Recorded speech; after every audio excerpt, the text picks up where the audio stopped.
Best varicose wines చికిత్సనే పొందండి. నొప్పి లేని చికిత్స కోసం సంప్రదించండి ఎబిస్ హాస్పిటల్. నమస్తే అమ్మా. నమస్తే అమ్మా. అమ్మ, మార్గశిర మాసంలో ప్రతిదీ ప్రత్యేకమే. అవునమ్మా. ఏ రోజుకి ఆ రోజు చాలా వరకు విశిష్టతలు మనకు కనిపిస్తూ ఉంటాయి. ఇందులో మనకి సుబ్రహ్మణ్య షష్ఠి కూడా ఉంది. అవునమ్మా. అంటే సుబ్రహ్మణ్యుడు జన్మించిన రోజు. మార్గశీర్ష షష్ఠి నాడు సుబ్రహ్మణ్యుడు అవతరించాడు అని చెప్తారు. అందుకని దాన్ని సుబ్రహ్మణ్య షష్ఠి అంటారు. కొన్ని ప్రాంతాల వాళ్ళ మనం పుట్టలో పాలు పోసుకోవడం అనేది నాగుల చవితి నాడు చేస్తే కార్తీక మాసంలో గోదావరి జిల్లా ప్రాంతము, తర్వాత కళింగ ప్రాంతము, అక్కడంతా కూడా ఇంకా గట్టిగా చెప్పాలంటే మనకి తమిళ ప్రాంతం అంతా కూడా సుబ్రహ్మణ్య ఆరాధన చాలా ప్రధానంగా ఉండి అక్కడంతా ఈ సుబ్రహ్మణ్య షష్ఠికి బాగా చేస్తారు. మురుగన్ అని చెప్పి ఆయన్ని బాగా ఆర్మోగం మురుగన్ ఒకటేంటి కందస్వామి అంటే స్కందుడినే కంద అంటారు వాళ్ళు. అవును, ఇలా అనమాట. ఇన్ని మామూలుగా కాదు, అంత అద్భుతంగా చేసుకుంటారు. ఒక్కసారి ఆయన అవతారం ఏ విధంగా జరిగిందో చెప్పండి అమ్మా.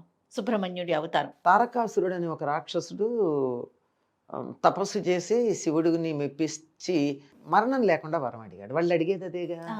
అట్లా కుదరదయ్యా, ఏదో ఒక కండిషన్ అడుగు అని అంటే సరే అంటే అది సృష్టికి వ్యతిరేకం కదా. కానీ మీరు చెప్పే విధానం భలే ఉందమ్మా.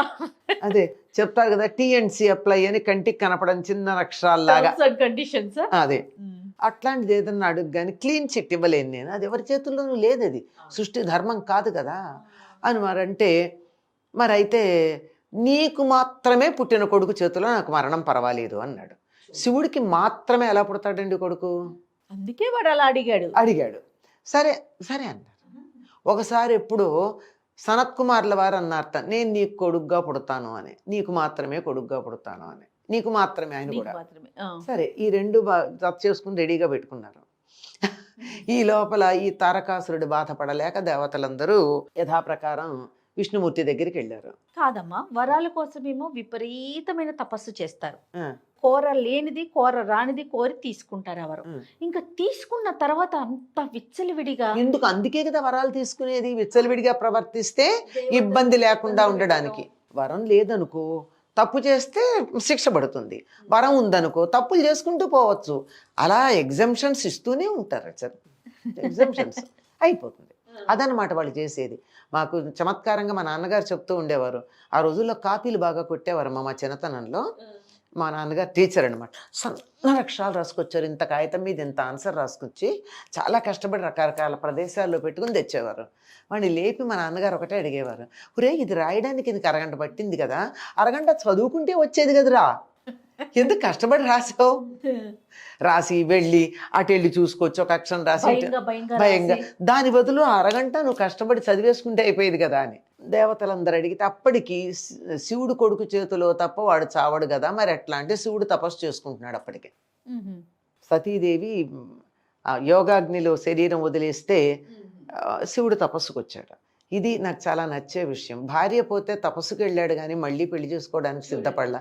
ఇది మనకి మన దేవతలను చూసి నేర్చుకోవాల్సిందే. అవునమ్మా. పైగా ఎక్కడ తపస్సు చేసుకుంటున్నాడు? హిమాలయాల దగ్గర. ఏం మేరు పర్వతం దగ్గర చేసుకోవచ్చు, కైలాసం దగ్గర చేసుకోవచ్చు, హిమాలయాల దగ్గర ఎందుకు చేసుకుంటున్నాడు? అక్కడ సతీదేవి పార్వతిగా పుట్టింది కనుక ఆకర్షణ అక్కడికి ఎలా వెళ్ళింది. శరీరాలు మారినా జీవాత్మల యొక్క ఆకర్షణ ఎలా ఉంటుందో ఇక్కడ మనం అర్థం చేసుకోవాలి. అది దాంపత్యం అంటే. అక్కడ తపస్సు చేసుకుంటూ ఉంటే ఆ తపస్సు భంగం చేస్తే కానీ ఆయనకి మళ్ళీ బయటికి రాడు, ఆయన కొడుకు పుట్టడు, దేవతలకి రక్షణ జరగదు. సరే మన్మధుడిని పంపారు, వెళ్ళాడు. మన్మధుడు ప్రయత్నం చేశాడు కానీ మన్మధుడి ప్రయత్నానికి మన్మధుడే శరీరం పోగొట్టుకున్నాడు. ఇక్కడ నేను ఎప్పుడు చెప్తూ ఉంటా, operation success but doctor died, not patient. Doctor died. అది అనిపోయింది. పార్వతీదేవికి అర్థమైంది ఏ బాహ్య ప్రయత్నం వల్ల కూడా శివుడు దక్కడు అని. అందుకని ఆవిడ కూడా తపస్సు చేసింది. మొత్తానికి వాళ్ళకి వివాహం అయింది.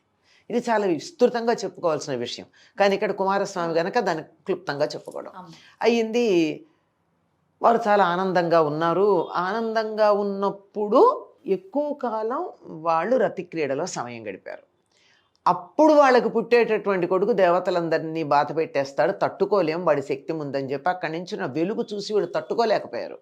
ఆ సమయంలో రుద్రాంశ విజృంభించింది శివుల్లో. ఆయనకి ఉన్నాయి కదా అష్టమూర్తులు ఉన్నాయి, అందులో రుద్రుడు ఒకడు. ఆ రుద్రాంశ విజృంభించేటప్పటికి తట్టుకోలేక దీన్ని భంగం చేయాలని దేవతలు ఆలోచించారు. అలా భంగం చేసిన కారణంగా శివుడి యొక్క రేతస్సు కింద పడిపోయింది. పడిపోతే పార్వతీదేవి బాధపడింది. నాకు కొడుకులు లేకుండా చేశారు కదా, సంతానం లేకుండా, అందువల్ల దేవతలు ఎవరికి పిల్లలు ఉండరు అని శాపం ఇచ్చేసింది. కానీ ఇది కదా వీళ్ళకి కావాలి, దేవతలకు కావాల్సింది అది. దానికోసం ఏం చేశారు, ఈ రేతస్సును ఎవరు భరించగలరు అంటే ఈవిడిని అడిగారు, గంగాదేవిని అడిగారు. అప్పుడు గంగాదేవి అయితే పార్వతి అసూయ పడదు అని వాళ్ళకి ఆశ, సొంత అక్కగారు కదా. గంగలో దాన్ని వదిలితే గంగాదేవి కూడా తట్టుకోలేనంతగా ఉంటే దానికి సహకరించమని అగ్నినిను వాయువుని కోరుకున్నారు వాళ్ళు. అక్కడ దీన్ని మొత్తం మీద అక్కడ వచ్చేసి రెల్లు పొదల దగ్గర ఆగిపోయింది అది. అప్పటికి ఆ పిండం ఎదిగి రెల్లు పొదల్లో ఒక బాలుడు ఏర్పడ్డాడు. ఇక్కడ ఈ వచ్చినప్పుడు ఈ అగ్నే చల్లబడిపోయింది, ఆ వేడికి తట్టుకోలేక. అగ్ని చల్లబడిపోయింది, తట్టుకోలేకపోయింది. అగ్నికి వాయువు తోడైతే కూడా వాళ్ళిద్దరూ కలిస్తే కూడా అవలేదు. అక్కడే అప్పుడు రాగి, బంగారం, తర్వాత వెండి 3 అక్కడ తయారైనాయి అప్పుడు ఆ ప్రాంతాల్లో. ఈ వేడికి తట్టుకోలేక అగ్ని ఘనీభవించినటువంటి చోట అలా తయారయ్యాయి అంటారు. రెల్లు పొదల్లోకి వెళ్ళి రెల్లు పొదల దగ్గర ఆ పిండం అలా ఆగి భవించింది. దాన్ని శరవణము అంటారు. శరవణము, శరము అంటే రెల్లు, వనం అంటే పొద, రెల్లు పొద, శరవణం అంటారు దాన్ని. మళ్ళీ నా పక్కన అయ్యాక శరవణ భవుడు అని ఆయనకి పేరు రావడం జరిగింది. ఎందుకు ఇక్కడ జరిగింది అంటే, ఒకప్పుడు ఎప్పుడో శరవణం అని చెప్పబడేటటువంటి ఒక సరస్సు అమ్మవారి గురించి ప్రార్థించి, నాకు ఇక్కడ నీ సంతానం ఇక్కడ ఉండాలి, నువ్వు కోరుకోవడం, అమ్మవారి ప్రతిరూపమే అది. అందుకని అక్కడ ఆగింది. అక్కడి నుంచి ఓ బాలుడు వచ్చాడు. ఆ బాలుడు అగ్నితత్వం కదా, ఆకలితో కెవ్వుమని ఏడిచాడు. అవసరం ఎవరిది? దేవతలది. అందుకని దేవతలు వచ్చి పాలెవరిస్తారా అని చూశారు. చూస్తే అక్కడ కృత్తికలు కనపడ్డారు. ఆ కృత్తికలను అడిగారు. అంటే వీడు సప్త ఋషుల్లో వశిష్ఠుడు తప్ప మిగిలిన 6 ఋషుల యొక్క భార్యలు. అడిగారు. ఇస్తాం కానీ పిల్లవాడు మా పేరు మీద ప్రఖ్యాతి పొందాలి అన్నారు. ఎవరి బిడ్డ అంటే మా బిడ్డను పాలిస్తాం, మా బిడ్డగా లోకంలో ప్రఖ్యాతి పొందాలి అన్నారు. సరేనన్నారు, దేవతలు అవసరం కదా. సరే ఆ పిల్లవాడి దగ్గరికి వెళ్ళి మేము ముందిస్తాం అని, మరి 6 కదా పెడితే, ఆ పిల్లాడు ఏం చేశాడు, 6 ముఖాలు వేసుకుని ఒక్కసారి 6 దగ్గర పాలు తాగాడు. ఈ తాగడంతో చాలా పెద్దవాడు అయిపోయాడు. పొద్దున పుట్టాడు, మధ్యాహ్నం పాలు తాగాడు, సాయంకాలానికి బయలుదేరాడు. దేవసేనకి ఆధిపత్యం ఇచ్చేశారు అతనికి. వెళ్ళి తారకాసుర సంహారానికి బయలుదేరాడు. వెళ్ళి సంహారం చేశాడు. ఈయనకి ఎన్ని పేర్లు? పార్వతి కొడుకు, శివుడు కొడుకు, రుద్రాంశుడు, తర్వాత ఆగ్నేయుడు అంటారు, అగ్నింశతో ఉన్నవాడు, గాంగేయుడు గంగలో పుట్టాడు, శరవణభవుడు శరవణంలో పుట్టాడు, కార్తికేయుడు కృత్తికల వాళ్ళ వల్ల పేరు పొందినటువంటి వాడు, 6 మొగం షణ్ముఖుడు 6 ముఖాలు కలిగినటువంటి వాడు, దేవసేనకి అధిపతి కనుక దేవసేనాపతి. మన శరీరంలో ఉండే వెన్నెముకని ఆశ్రయించుకుని ఉండేటటువంటి కుండలినికి అధిపతి కనుక వల్లీపతి. ఆయనకి పేర్లు ఎన్ని పేర్లు ఉన్నాయి. ఈయన పుట్టినటువంటి రోజు మార్గశిర శుద్ధ షష్ఠి. ఆయనకి సంబంధించిన వృత్తాలు ఎన్నున్నాయో ఒక్కొక్క ఘట్టం తెలియజెప్పేటటువంటి క్షేత్రం తమిళనాడులో ఒక్కొక్క 6 క్షేత్రాలు ఉన్నాయి. ఒక్కొక్కటి ఒక్కొక్క ఘట్టాన్ని, జీవితానికి సంబంధించిన ఘట్టాలు చెప్పేది. దీన్ని చాలా గొప్పగా తమిళనాడు గోదావరి తీర ప్రాంతం వాళ్ళు జరుపుకుంటారు సుబ్రహ్మణ్య షష్ఠిని. గోదావరి జిల్లాలో అయితే దీని సుబ్బారాయుడు షష్ఠి అంటారు. పాటలు కూడా ఉన్నాయి. సుబ్బారాయుడు షష్ఠి, చూచి వద్దాను రండి, మా ఇంట్లో పెళ్ళి, మళ్ళీ వద్దాను రండి అంటే అది పాటల్లో కూడా వచ్చేటంత రండి. సుబ్బారాయుడు షష్ఠి ఎంత జాతర జరుపుతారంటే మామూలుగా కాదు. ఎక్కడమ్మా? చాలా ప్రాంతాల్లో జరుపుతారు. చాలా ప్రధానంగా ఉండేది అత్తిలి అనే గ్రామంలో చాలా బాగా జరుపుతారు. అత్తిలి ఇది ఇక్కడ అత్రి మహర్షికి సంబంధించినటువంటి గ్రామంగా చెప్తారు దాన్ని. ఆయనకి సంబంధించింది. అక్కడ స్వయంభూగా ఉన్నాడు. అక్కడ చెట్టు మొదట్లో ఆయనకి దేవాలయం కట్టారు. సుబ్రహ్మణ్య స్వామి దేవాలయం ఉంటుంది. 3 రోజుల పాటు అద్భుతంగా వేడుకలు జరుపుతారు, ఉత్సవాలు జరుపుతారు. ముందు రోజు, తర్వాత సుబ్రహ్మణ్య షష్ఠి తెల్లవారుజాము నుంచి జరుపుతారు. ఇంకా సాయంకాలం అయ్యేటప్పటికి ఊరేగింపు ఉంటుంది. సాయంకాలం దీపాలు పెట్టాక ఎప్పుడు 6:30, 7, 8 ప్రాంతాలు బయలుదేరతారు. తెల్లవారేదాకా ఊళ్ళో తిరుగుతుంది ఆ ఊరేగింపు. ఈ ఊరేగింపులో వచ్చేటటువంటి అసలు విశేషాలు ఇన్ని అన్నీ కాదు. వేద పండితులైనా, పాటలు పాడేవాళ్ళైనా, కోలాటాలైనా, బుట్టబొమ్మలైనా, నాటకాలైనా, రకరకాల నాటకాలు వేషాలు వేసుకుని తిరుగుతూ ఉంటారు. ఎక్కడ ఆగితే అక్కడ ఒక ఇంటి ముందు ఆగి వాళ్ళు ఒక ఘట్టం ప్రదర్శిస్తారు ఆ ప్రముఖుల ఇళ్ళ ముందు. అసలు చెప్పలేని తెల్లవారేదాకా జరుగుతుంది. తెల్లవారుతూ ఉండగా సూర్యోదయ సమయానికి కాస్త ముందుగా తెల్లవారుజామున స్వామివారిని తీసుకెళ్ళి ఆయనకి ముఖ ప్రక్షాళనం దగ్గర నుంచి చేయించేసేటువంటి వేడుక ఉంటుంది. నా మర్నాడంతా కళ్యాణం వ్యవహారం అంతా ఉంటుంది. చాలా అద్భుతంగా అసలు చెప్పలేము.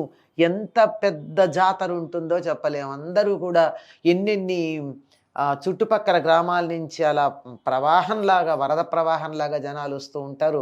ఇంకా పెట్టేటటువంటి కొట్లైనా అవన్నీ మనకి తిరణాలంటారే, అట్లా రకరకాల అనమాట. ఇంకా అసలు చెప్పలేము. అదంతా గ్రామం అంతా నిండిపోతుంది. చెరువు ఊర్దు నుంచి ఆ చుట్టుపక్కలంతా కూడా ఫుల్, మామూలుగా ఉండదు. అంత అద్భుతంగా జరుగుతుంది.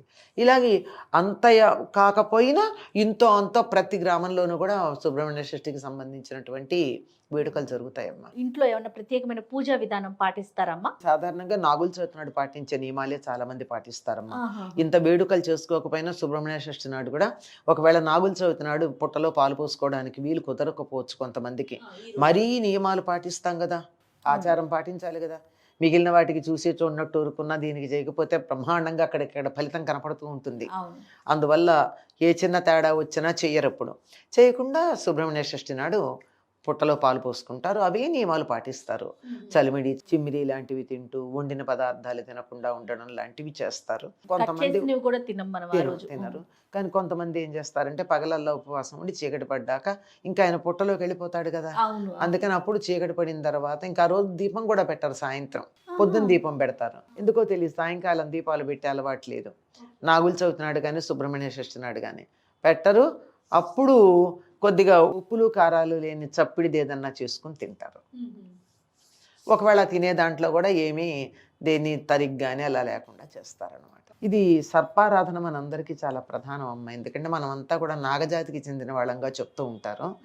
చేత సర్పాలను ఆరాధించడం అన్నది మామూలుగా అయితే ఏది పాముల్ని, తేళ్లని అలా ఆరాధిస్తారు. వీళ్ళంతా చెట్లని పుట్టలని ఆరాధిస్తారు భారతీయులు, అనాగరికులు అంటారు. కానీ మన శరీరంలో ఉండే శుక్రధాతువుని ఆరాధించటానికి సింబాలిక్గా దీన్ని ఆరాధిస్తాం. నమస్తే. నమస్తే అమ్మ.